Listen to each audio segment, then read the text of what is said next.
We have come once again to the time of the year where we celebrate. God bless you. Today's encouraging word comes from the book of Isaiah, chapter 26, verse number 3. And the word reads, "Thou wilt keep him in perfect peace, whose mind is stayed on thee, because he trusts in thee."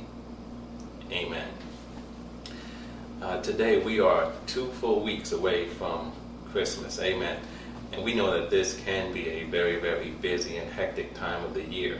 Christmas shopping, Christmas parties, preparing for people to come over your home or to your home, perhaps to go visit. There are so many things that are going on as people prepare for Christmas, and it can be a very hectic and frustrating time. And yet God says here in his word that if we keep our minds stayed on him, he would keep us in perfect peace. And in a time like this, in a season like this is good counsel and good advice, amen, to keep our minds stayed on God so that we can have his peace. But also, amen, it's good advice any time of the year, amen. And it's also good advice if you find yourself today in the midst of a storm, be it a financial crisis, a health crisis, a ministry crisis, a job crisis.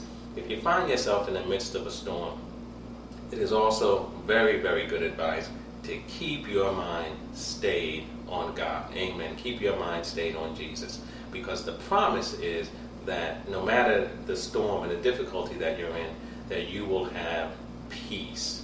Amen. Remember, amen, that as long as Peter kept his eyes on Jesus, he was able to walk on water in the midst of a storm. But when he took his eyes off, that is when he began to sink. Amen. And so we're going to keep our eyes on Jesus Christ today. Amen.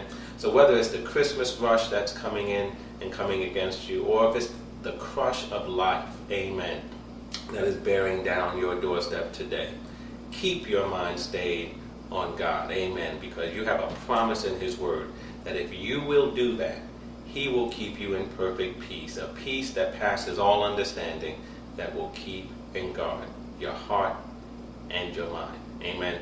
God bless you. Until next time, be encouraged and know that Jesus does love you, and his love never fails. And his name is called Jesus.